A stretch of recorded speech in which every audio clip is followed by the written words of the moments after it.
Então, nessa época, no PNLD de 2014, só uma coleção foi aprovada, que é essa que eu vou apresentar aqui para vocês, né? Não atendiam os outros requisitos, né, que eram...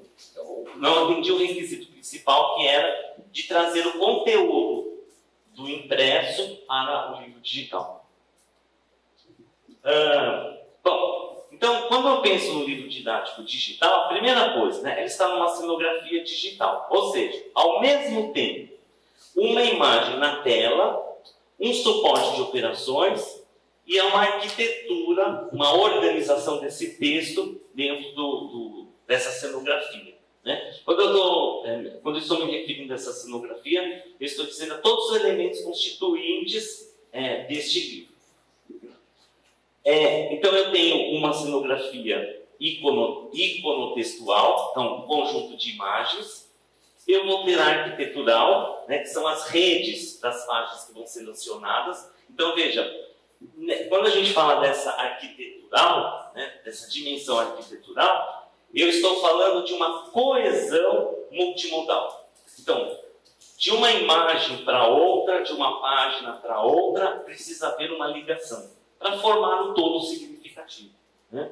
E a procedural, ou seja, cada coleção didática é uma rede de instruções destinadas ao aluno navegador. Isso eu tirei do aluno navegador, baseando no Chartier, que vai falar do navegador, do leitor ao navegador, né? Então, quando se pensou nesse livro didático digital, pensou-se em transformar o aluno não só um leitor, mas um leitor navegador, né? Então, que ele conseguisse interagir por meio dessas tecnologias que o livro digital deveria oferecer.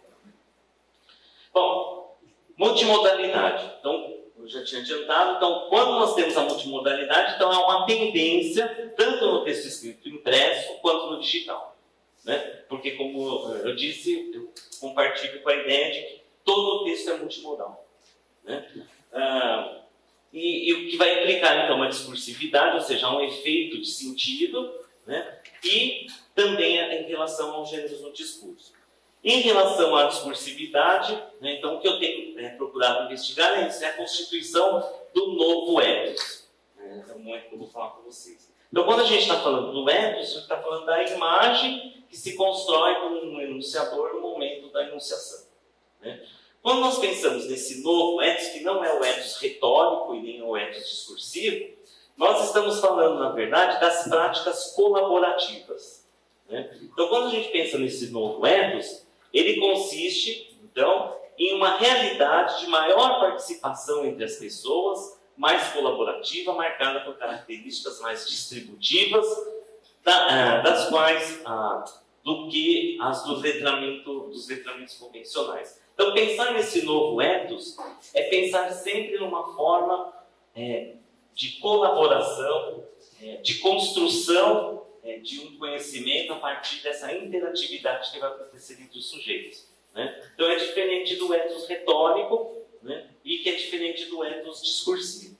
Então, o livro didático digital, ele deveria promover essa interatividade para que houvesse essa distribuição na construção do conhecimento, né? Então, é exatamente a oposição à educação bancária, né, de que um fala e o outro recebe. Então, aquela ideia que Jacobson trabalha de emissor, receptor, isso some com essa concepção desse novo ethos. A Roxane Rojo tem com o Eduardo Moura, aquele livro Multiletramentos na Escola, ela trabalha bem essa ideia desse novo ethos, né? Tem da Escola Conectada também, ela traz essa ideia do novo ethos. Pensando então nos multiletramentos, né? Então o que nós entendemos aí pelos multiletramentos? Então, nós vamos pensar que são as necessárias formas, né, ou novas formas de ferramentas com as quais nós vamos deparar, né? Então elas são requeridas, por exemplo, com a inserção das tecnologias, né? Então, pensar nos multiletramentos, nós estamos pensando numa postura crítica do sujeito diante de um objeto para a construção do conhecimento, né? Então, os letramentos, por exemplo, digitais, eles são inseridos nessa ideia dos multiletramentos. Né? Então, quando nós pensamos no livro didático digital, ele é um recurso multimodal e que vai requerer os multiletramentos, né? Conhecimentos diversos para que possa entender o processo nessa construção do conhecimento.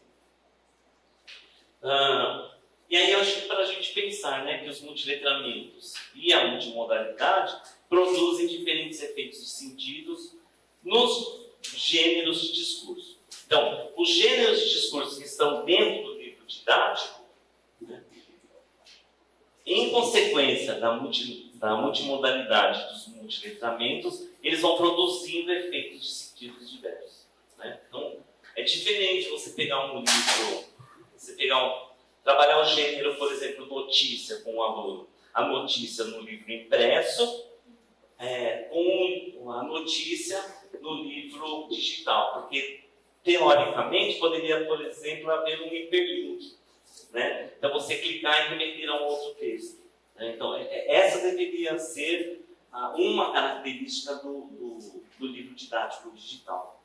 E aí vocês vão ver o que está presente no livro didático digital são objetos educacionais digitais. Né? Então, são elementos de aprendizagem específicos para aquele conteúdo do livro didático. Quando eu falo de objetos de aprendizagem, são objetos que estão na nuvem. Então, há um repositório e naquele repositório eu posso pegar qualquer conteúdo. Então, isso é um objeto de aprendizagem. Quando eu falo do livro didático digital, eu estou falando de objetos educacionais digitais. Ou seja, há uma relação entre aquele objeto e o conteúdo que está sendo desenvolvido no livro didático. Então, essa diferença é importante. Né?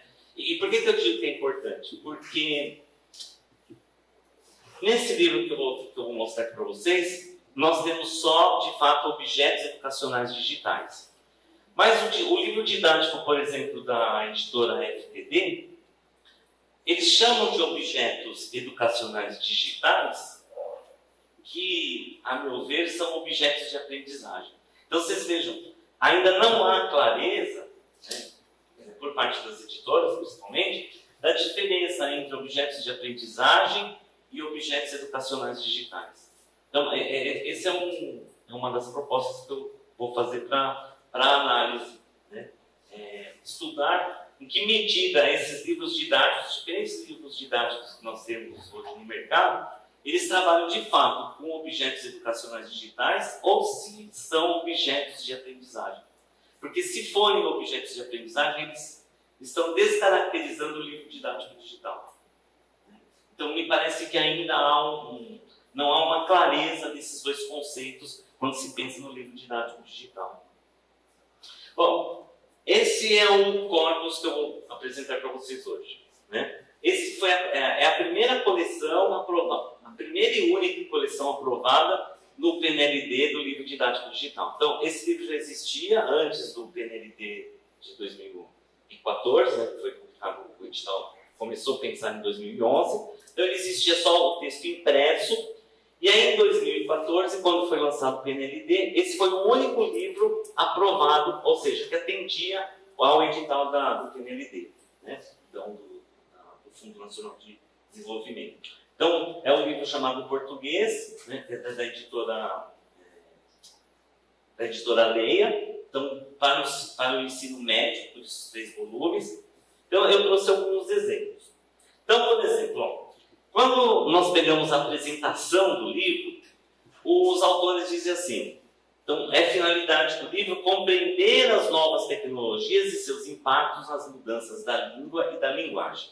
Né? E quando nós pegamos essa apresentação, os autores vão mostrar, então, que existe uma parte de literatura e leitura de imagens, existe uma parte para gramática e existe uma parte para a produção de texto. Então, em cada um destes ícones, você vai clicar e ela vai explicar em que consistem as atividades de leitura e e leitura de imagens, literatura e leitura de imagens, gramática, né, e atividade de língua e produção de texto. Aí eu já vejo com certa restrição no livro, porque ele já coloca tudo em caixinhas. Né? É como se literatura e leitura fosse uma coisa, gramática fosse outra e produção de texto fosse outra. E no decorrer do livro a gente vê que não há uma interação entre essas partes. Então parece assim, que existem 3 formas diferentes de aprender ou desenvolver a competência discursiva em língua portuguesa. Né? Mas há os links aqui. Uma coisa que me chama a atenção. Eu não preciso estar online. Tudo acontece offline. Ou seja, aquela interatividade de precisar de um software para ler o texto, etc., isso não acontece. Então, na verdade, um PDF do livro impresso. Né? E eles fizeram isso porque era a exigência do edital do PNLD. Então, o livro não tem a interatividade. Não há um espaço. Por exemplo, aqui, quando o aluno clica aqui, não há um espaço para ele comentar qualquer coisa. Ele clica e tem que ler ali. Como é que está explicando os procedimentos para trabalhar com a leitura e a leitura de imagens e literatura. Então, a gente não tem aqui aquela característica que eu mostrei para vocês da interatividade. Então, o livro vai apresentar os ícones também. Isso é bacana, porque ele vai abrir possibilidades de trabalho. Então, é possível fazer trabalho individual, é possível fazer trabalho em grupo, é possível trabalhar com um único objeto. Então, veja, há até uma tentativa, né, de promover um trabalho colaborativo. Mas esse trabalho colaborativo ele vai depender muito mais da competência do professor do que do livro propriamente dito. Então, se o professor não tiver a competência, né, para lidar com este material didático, pode ser o livro impresso, pode ser o livro digital, que pouco vai interferir no processo de ensino-aprendizagem. Né? Então, ainda o sucesso do processo de ensino-aprendizagem cabe ao professor. Né? Em todos os aparatos que a gente tem tecnológicos, se o professor não tiver essa competência, se não for letrado digitalmente, ele pode usar qualquer livro online, offline, que esse processo ele não vai se desenvolver. Né? E não é o professor como o professor que vai ditar as normas, né? Mas é o professor que vai apontando os caminhos de como usar esse material didático. Então, a primeira página, né, que a gente vai ter do livro, então aparecem os ícones em que você vai clicar para ver quais são os objetos educacionais digitais. Né? Mas veja, eu não preciso estar online, eu posso estar offline porque está no PDF. Eu fiquei muito frustrado, sabe? E quando me falaram, é livro didático digital, eu estava esperando o livro, né? Aí a hora que eu vi que eu punho o livro, e tem um problema também. O livro, às vezes, ele não abre todo. Né? O volume 3, volume 2, eu não consegui abrir o livro todo. Né? E tentei vários computadores. Né? Então, assim, eu fiquei meio frustrado, porque eu estava pensando no livro didático digital, eu falei, vai ter interação, a gente vai poder comentar, tal. Nada. Às vezes quando eu vou dar lá uma disciplina lá eletiva, que eu estava falando no humor, às vezes eu gosto de trabalhar com a construção de história em quadrinhos. Né? E é um aplicativo que chama Pixton, não sei se vocês conhecem. O Pixton é bem bacana, é gratuito, né? E esse aplicativo, você constrói a história do quadrinho. Então você constrói com a personagem, você dá cor para o personagem, você dá movimento ao personagem, você pode pôr fala, tanto ao oral quanto escrita na voz da personagem. Então eu estava esperando que o livro didático, digital, fosse promover esse tipo de aprendizagem. Né? Agora, o Pixton é bem legal, é P-I-X-T-O-N, Pixton. E tem o Padlet, P-A-D-L-E-T. O Padlet também é um aplicativo que promove interação. A gente constrói murais. Né? Esse é legal, eu fiz com uns alunos do 7º ano, uma experiência. Fui numa escola lá da região de Guarulhos, e eles construíram, passei um trechinho de um filme, e eles foram colocando comentários e é possível nesse Padlet você colocar comentário do comentário. Então, aí sim há essa interação, essa interatividade, que é o que eu esperava daqui, por exemplo, quando você usava os objetos educacionais digitais. Né? E vocês vão ver daqui a pouco que não tem isso. Eu fiz um levantamento da distribuição, por exemplo, no volume 1, da literatura de imagens, eu tenho animação, vocês vão ver que de animado não tem nada. O jogo, que não precisa ser um jogo digital, porque é como eu vou mostrar depois para vocês. É a mesma coisa do texto impresso. Né? Existe infográficos, o infográfico também aparece um pouquinho mais animado que a própria animação. Né? Depois, para gramática e estudos da língua, tem vídeo, vou mostrar para vocês. É praticamente um PowerPoint que só tem a voz da pessoa falando. Né? Atividade também, eles colocam um cronômetro, você tem lá 5 segundos para responder a pergunta. Aí você clica numa resposta e aí a página seguinte vai ver se você acertou ou você não acertou. Uma coisa assim, bem bobinha, né? Mas tem animação. Produção de texto oral e escrito, vocês vão ver que só apareceu, também um PowerPoint que a pessoa explica a construção de uma resenha. Né? É isso que eles chamam de livro didático digital. Né? Então, veja, não precisava. A única coisa que altera é quando você tem a voz das pessoas, só. Mas não precisava ser um livro didático digital. O professor poderia falar na sala. Então, ó, por exemplo, esse aqui é um exemplo de animação. Né? Ele vai falar do texto literário e do texto literário. Então, são PowerPoints em que tem uma pessoa explicando o que é o texto literário e o que é o texto não literário. Só. Então, veja, a meu ver, este livro didático digital faz com que o aluno seja mais passivo do que estivesse dando aula. Né? Porque ele clica lá no computador e ele vai ouvindo a pessoa falar sobre o texto literário e o texto não literário. Não há essa interatividade. Não precisa ter um software específico para fazer leitura. Né? Esse aqui é uma animação. Essa aqui é um pouquinho animada. Por exemplo, eu tirei esse daqui do livro do primeiro ano, se não me engano. Então, o que você tem? Então, ele vai explicar o humanismo. Então, quando ele começa a falar sobre os autos e as farsas, para introduzir lá o texto do Gil Vicente, né, há recursos orais. Então, você clica aqui no link autos, não tem nenhum outro recurso a não ser a voz da pessoa que vai explicar o que é um auto, ou que vai explicar o que é uma farsa. Né? Não tem a interação. Você fica passivamente diante da tela do computador ouvindo a explicação sobre o que é um auto, o que é uma farsa. Né? Aí eu até brinco. O livro didático digital é uma farsa, né? Porque digital ele não tem nada. Aqui também, olha, esse é do primeiro ano também, quando ele vai falar do período da Constituição da Língua Portuguesa.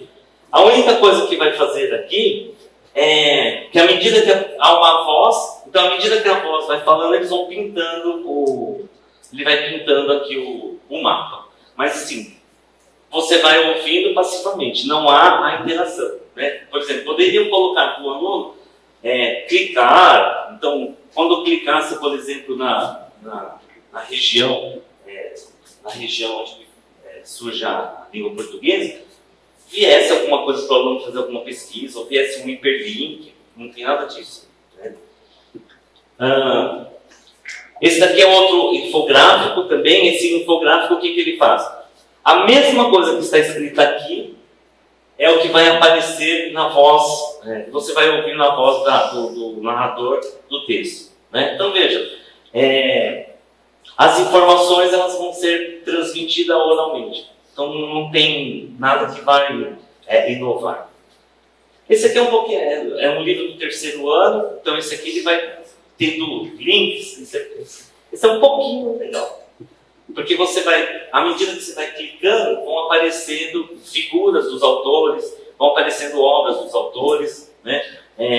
Aí aparece uma atividade para fazer, mas a atividade não precisaria ser digital. O livro é a mesma coisa que o livro impresso.